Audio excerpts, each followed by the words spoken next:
buried alive, burned in bathhouses, entire cities wiped out. This wasn't a warlord. This was a queen. Olga of Kiev didn't just avenge her husband's murder. She rewrote what power looked like in the Viking world. But here's the twist. After one of the most brutal revenge stories in history, she became a diplomat and was later declared a saint. So how does someone go from ruthless vengeance to holy icon?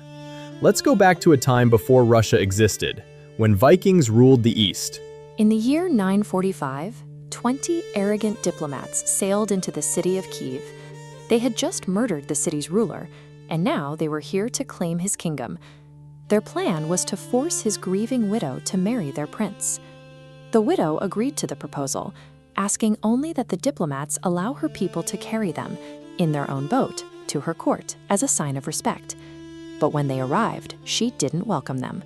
She had them dropped into a massive trench her people had dug the night before. The Kievans shoveled dirt over the screaming men, burying the diplomats and their ship alive. Olga had engineered a cold, calculated opening move to secure her throne, turning a moment of existential threat into a total elimination of her rivals. Olga was a Varangian, a Viking descendant, ruling alongside Prince Igor over the Kievan Rus, a massive federation of tribes stretching across modern-day Ukraine, Belarus, and Russia. The crisis began when Igor traveled to the territory of a subjugated tribe called the Drevlians. After collecting his standard tribute, Igor decided he wanted more, turning back with a small escort to extort them a second time. The Drevlians ambushed him.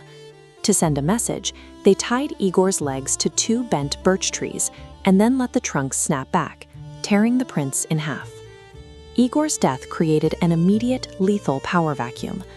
Olga was left alone in Kiev with her 3-year-old son, Sviatoslav, while the Drevlian army advanced, demanding she marry their leader, Prince Mal, to legitimize their takeover.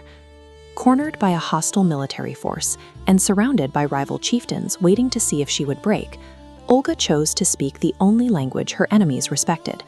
She responded with overwhelming, systematic violence. The burial of the first diplomats is often passed down as a legend of a vengeful widow. But looking closely at Olga's next moves reveals a methodical military campaign designed to dismantle the entire Drevlian power structure. After burying the first embassy, she sent word to Prince Mal accepting his proposal, asking him to send his most distinguished nobles to escort her. When these elite chieftains arrived, she offered them a bathhouse to wash off the journey. Once they were inside, she locked the doors and burned the building to the ground, entirely wiping out the Drevlian aristocratic class. Next, she traveled to Drevlian territory under the guise of holding a funeral feast for her husband. Once the Drevlian soldiers became heavily intoxicated, Olga ordered her men to draw their swords. They slaughtered 5,000 troops, effectively decapitating the rival military. Her forces then laid siege to the Drevlian capital of Askoristan.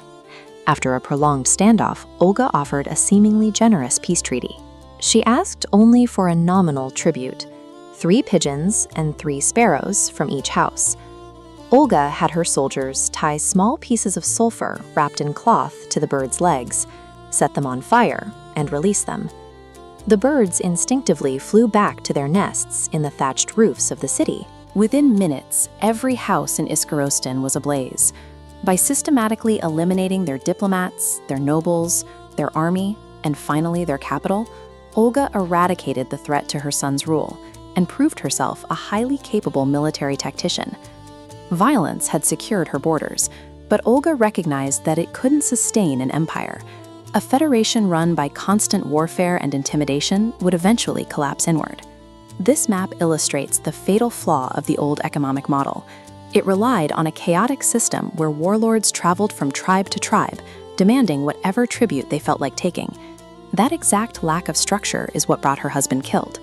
To fix this, Olga divided the land into administrative districts. She established permanent trading posts and instituted fixed tax rates, creating the first recorded legal and tax reforms in Eastern Europe. With internal stability locked down and revenue flowing predictably, Olga turned her attention outward.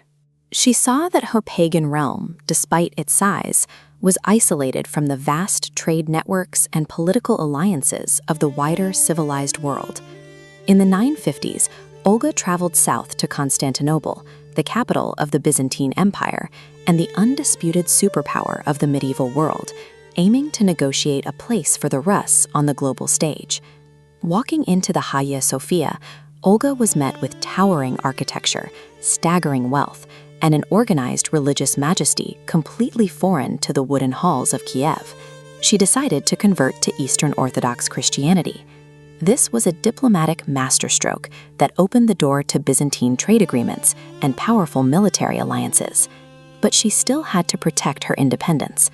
According to historical chronicles, Emperor Constantine VII was so impressed by Olga that he proposed marriage. To sidestep the offer, she agreed on one condition: the emperor himself had to perform her baptism. Once the ceremony was complete and he asked again for her hand, Olga pointed out a fatal flaw in his plan. Under strict Christian law, a godfather is forbidden from marrying his goddaughter. She had outmaneuvered the most powerful man in the world, securing the economic and political backing of the Byzantine Empire without surrendering a single inch of her sovereignty. Olga returned to Kiev a Christian. Her warrior son, Sviatoslav, refused to abandon pagan gods of his ancestors, but Olga had already planted the seeds of a new civilization. Decades later, her grandson, Vladimir the Great, would fulfill her vision by adopting Christianity as the official state religion of the Kievan Rus, permanently aligning the region with the Orthodox world. In 1547, the Russian Orthodox Church officially canonized her, granting her the rare title of Isapostolos, meaning equal to the apostles. By using pagan savagery to save her state and Christian diplomacy to civilize it, Olga successfully navigated the violent transition from tribal antiquity to medieval statehood. She remains the essential architect of the Slavic East. History is never just black and white. So where do you stand? Let me know in the comments below. And if you enjoy stories like this, subscribe for more. New videos every week.